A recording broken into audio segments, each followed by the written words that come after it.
Então, agora para finalizar esse funcionamento do homem, eu só queria falar agora sobre a formação do pênis, a formação dos corpos cavernosos, dessa parte aí super interessante. Então, beleza, o que acontece? Basicamente, você lembra da cloaca que vai formar canal digestório, bexiga, seio urogenital? Seio urogenital vai formar genitela externa indiferenciada, que tem a saliência lábio-escrotal, que vai se fundir ali ao gubernáculo, que depois vai fazer parte do desenvolvimento do testículo, que vai descer, etc. e tal. Lembrou disso?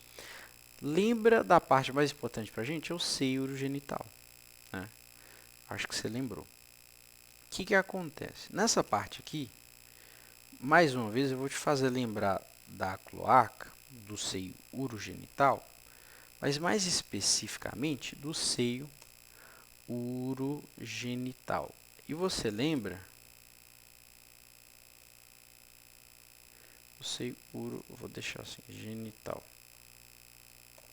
E você vai lembrar que o seio urogenital, ele vai dar origem, né, à genitela externa indiferenciada, que depois, por ação da testosterona, por exemplo, vai começar a se diferenciar em uma genitela externa masculina, tá bom? Então, o que acontece? O seio urogenital, ele está aqui de boa, e simplesmente o mesênquima dele vai se desenvolver e formar o que nós chamamos de tubérculo genital. Vou colocar assim, genital, tá bom? Tubérculo genital. Esse raios do tubérculo genital, ele vai formar duas coisas que são muito importantes. Uma delas você já conhece. O que é? O que é? Por exemplo, uma delas é o lábio. Vou colocar aqui. Presta atenção, estou fazendo, estou abreviando. O lábio escrotal, você lembra? Não lembro. Você não lembra? Não é impossível você não lembrar. Acabei de falar aqui, ó. A saliência lábio escrotal. Então é isso. O mesênquima vai se desenvolver e formar saliência lábio escrotal. O que você talvez não lembre é que isso é lateralmente. Ponto. Lábio escrotal. A outra coisa aqui, ó,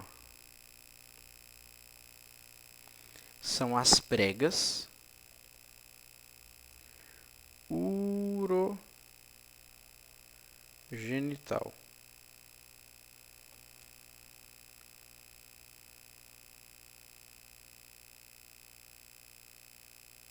Pregas urogenitais, né?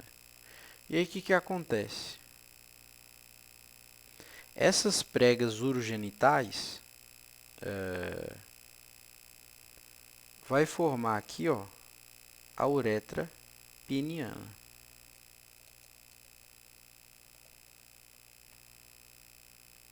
Nossa, tá muito fácil. Vixe, aparece, filho, aparece. Aí, apareceu. Uretra peniana, que a gente sabe que é a uretra lá do pênis.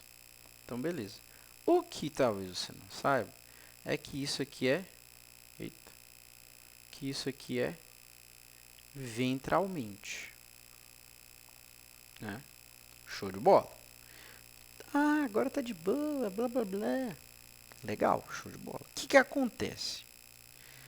Acontece que esse aqui é o processo básico que a gente tá vendo sobre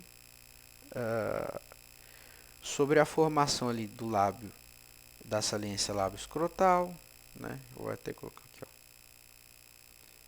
Que aí pra gente se acostumar, saliência lábio escrotal. Beleza? Show de bola. Acontece que você lembra lá que tinha o testículo? Aqui, ó, deixa eu desenhar aqui o testículo. São dois, né? E o que o testículo estava fazendo? Você lembra? Ó, deixa eu colocar uma imagem aqui que mostra. Deixa eu ver, a gente estudou isso aqui, blá blá blá. Célula de Sertoli, célula de Leydig produzindo. Você lembra da gonodotrofina que vai lá no testículo e incentiva as células de Leydig a produzir testosterona, que é um hormônio masculinizante que vai para o sangue? Tem um ducto mesonéfico aí que forma o canal deferente epidídimo. Então o que acontece? Essa gônada indiferenciada vai formar o testículo, né? Então a gente tem um testículo ali na cavidade abdominal que começa, influenciado pela gonodotrofina, a produzir aí um hormônio importante que é a testo. Então vou colocar aqui, ó, T de testo, nessa corzinha aqui, que é testosterona. Show de bola. Então eu sei aqui, ó, tá claro e evidente que o testículo está produzindo testosterona. Oh, que fácil! Fácil demais, né? Acontece que essa testosterona ela vai começar a ser modificada. E aí eu vou acrescentar algumas coisas aqui. Por exemplo, você já ouviu falar da 5? Pior que eu não sei se tem aqui o símbolo de alfa no computador. Acho que não tem não. Então acho que eu vou fazer no escrito mesmo. Você já ouviu falar da 5-alfa?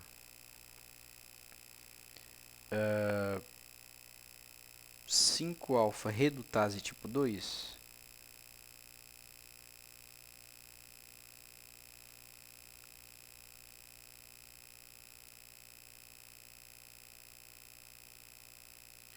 A 5-alfa redutase tipo 2, ela vai vir aqui na testosterona e vai fazer com que a testosterona se transforme na dihidrotestosterona. Simples assim.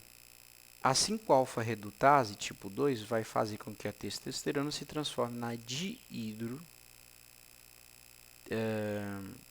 dihidrotestosterona. Muito fácil, muito simples, beleza. 5-alfa redutase tipo 2 transforma a testosterona em dihidrotestosterona. A dihidrotestosterona, ela não apareceu por nada, não. Ela tem uma função muito importante, né? E qual é a função dessa dihidrotestosterona, né? Eita. Qual a função dessa dihidrotestosterona? Ela simplesmente vai sair daqui dessa região, depois da 5-alfa redutase tipo 2, transformar a testosterona em dihidrotestosterona, e ela vai começar a caminhar. Ó. Ela vai começar a caminhar por vários lados. E nessa que ela começa a passear, ela vai lá no tubérculo genital. Então ela vem aqui, ó. Ela está indo para vários lados, né? E ela começa a ir para o tubérculo genital. E ela vai ter um efeito no tubérculo genital. Só que aí a dihidrotestosterona, transformada pela 5-alfa redutase tipo 2, também vai começar, ó, a ir para a saliência lábio-escrotal.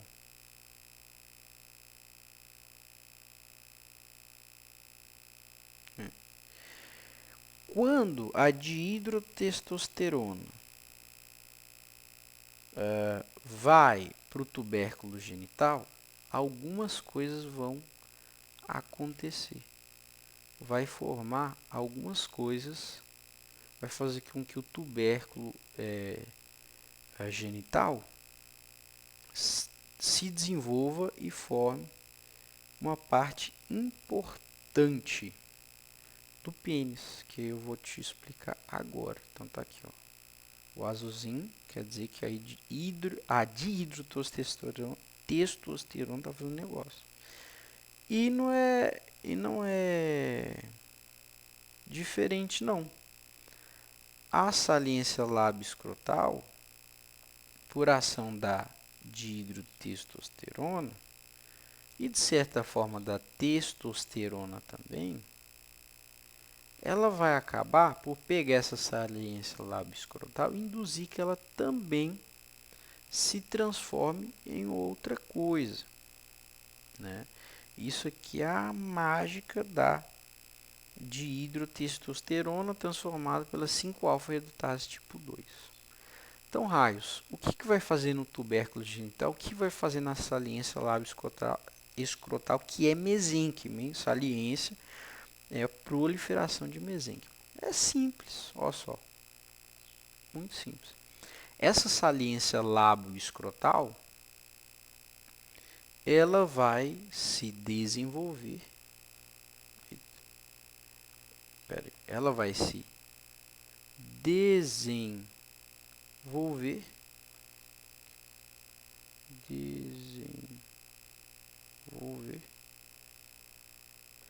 e vai colaborar para a formação de algumas partes super importantes. Por exemplo, o tubérculo genital, ele vai se transformar em bolsa. Perdão, quase. A saliência escrotal vai se transformar em bolsa escrotal. Show de bola. Bolsa escrotal. Sem segredo nenhum. O tubérculo genital, ele vai se desenvolver, ele vai crescer e vai formar, né, além de ventralmente as pregas urogenitais, urogenitais, né? Aqui está no singular. E a uretra peniana, ele vai se desenvolver e formar os famosos corpos cavernosos. Ixi, corpos cavernosos. Tá? Show de bola das galáxias. Pronto, formou a bolsa escrotal e formou os corpos cavernosos. O que é importante pontuar aqui? Os corpos cavernosos do pênis é tecido conjuntivo. Né? E em volta dos corpos cavernosos, você tem um mesênquima. Vou colocar aqui assim. Já sei, vou colocar em círculo aqui. Em volta dos corpos cavernosos, você tem um mesênquima. Né? E esse mesênquima, aqui, ó, em volta dos corpos cavernosos, vou escrever aqui mesênquima.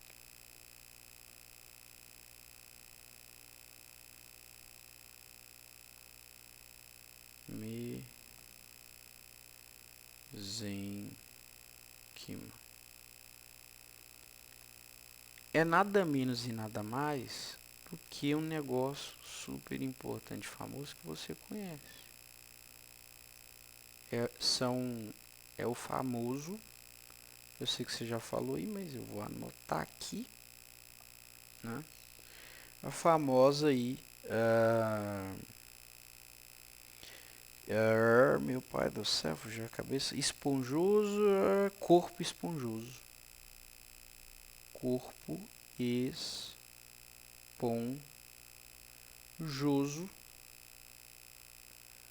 da uretra. É o famoso corpo esponjoso da uretra, né? E ali na bolsa escrotal, é só a bolsa escrotal mesmo que a gente conhece. Então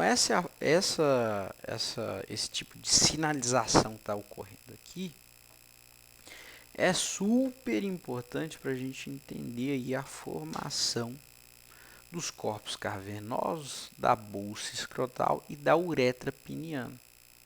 Mas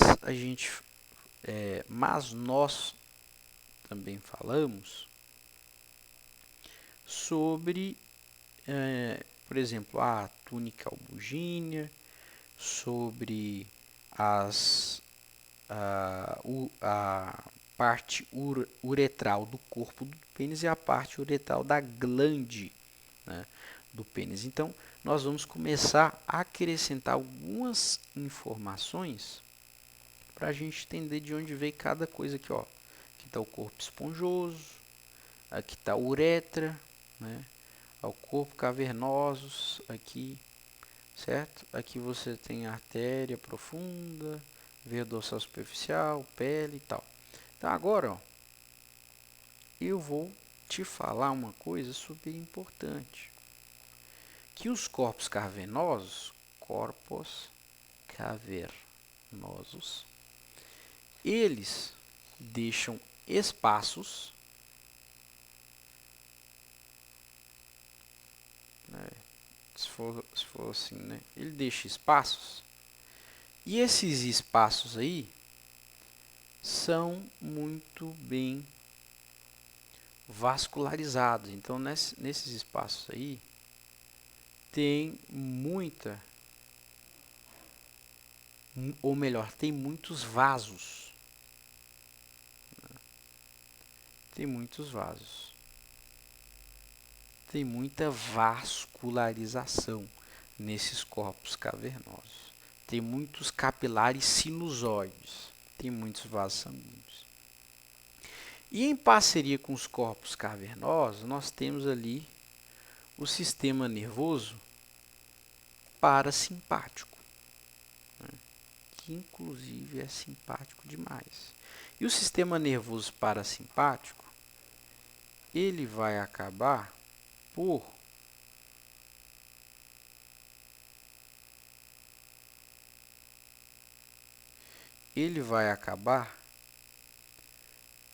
enviar acetilcolina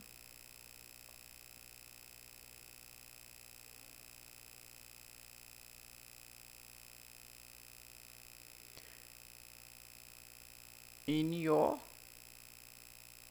óxido nítrico, que vai aumentar aí os níveis de AMP cíclico, que por sua vez vão colaborar na vascularização, né? Então isso vai fazer que tenha aqui, por consequência, né, um aumento de volume, um aumento de fluxo de sangue, um aumento de pressão, um aumento das artérias, né? E tudo isso aí vai pressionar, né? Então tudo isso aqui, ó, vai pressionar,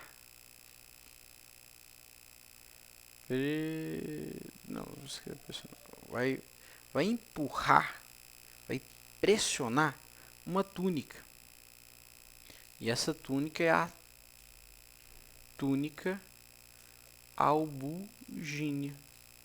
E essa túnica albugínea, ela é rica em tecidos, em fibras elásticas. E isso vai causar a entumescência. colocar assim. E isso vai fazer com que o pênis ele vai acabar se entumecendo. Então ele entumece. E aí é a famosa ereção. Tudo isso parceria aí com o sistema nervoso parasimpático. Beleza. Isso aqui é super importante. Então aqui você vê o corpo esponjoso da uretra, né? Aqui a túnica albugínea que tem fibroelástico, vai ser pressionada em resposta ao aumento de vascularização pelo sistema nervoso parasimpático aqui no corpo cavernoso, aumento de volume, pressão, etc. Outro ponto importante aqui é sobre a formação embriológica de algumas partes. Por exemplo, nós sabemos que das pregas urogenitais ou pregas uretrais, né, tanto faz aqui, ó, pregas urogenitais ou uretrais, você vai ter a formação da uretra. Então, olha só.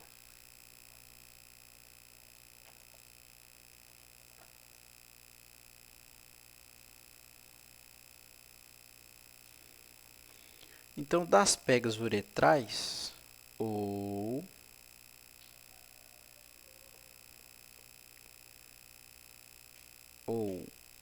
da prega urogenital, eu particularmente gosto mais de urogenital, tem mais sentido na minha cabeça. Genital, que vem do tubérculo genital, tá vendo? Tubérculo genital, seio urogenital, pregas urogenitais. Para mim faz mais sentido. Então, das pregas urogenitais e uretrais, você vai ter aí, ó, a formação da uretra peniana. Porém,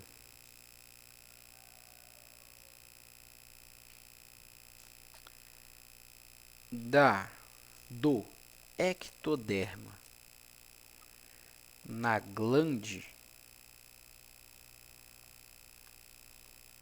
certo? Porém, do ectoderma na glande, preto, na glande, que a glande é essa parte aqui do pênis. Peraí. Aqui, ó. Então, a glande é essa região aqui, né? Tem um escrito glande aqui, não. Aqui, ó. Glande do pênis. Né? Porém, nessa região aqui da glande,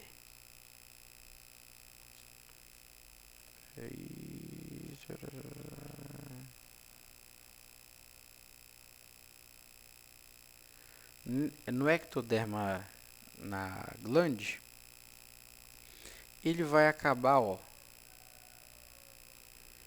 invaginando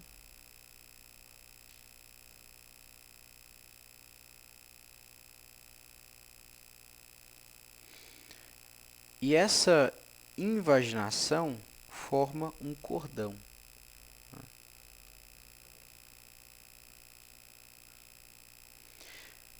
Então, forma um cordão. E esse cordão, ele se encontra com a uretra do pênis e forma a uretra da glande. Então, tá aqui, ó. Uretra da glande. Show de bola? E essa uretra da glande tem um orifício da uretra que se abre no interior da glande, né? Então, a gente pode perceber que existe, nesse caso aqui, deixa eu só acrescentar esse ponto que é importante, tem um orifício da uretra que se abre no interior da glande, que se abre no interior da glande. E isso mostra para nós que a uretra peniana e a uretra da glande, ou a uretra da glande e a uretra do corpo do pênis, têm origens diferentes. Enquanto a uretra, deixa eu colocar aqui, enquanto a uretra do corpo do pênis vem de endoderma,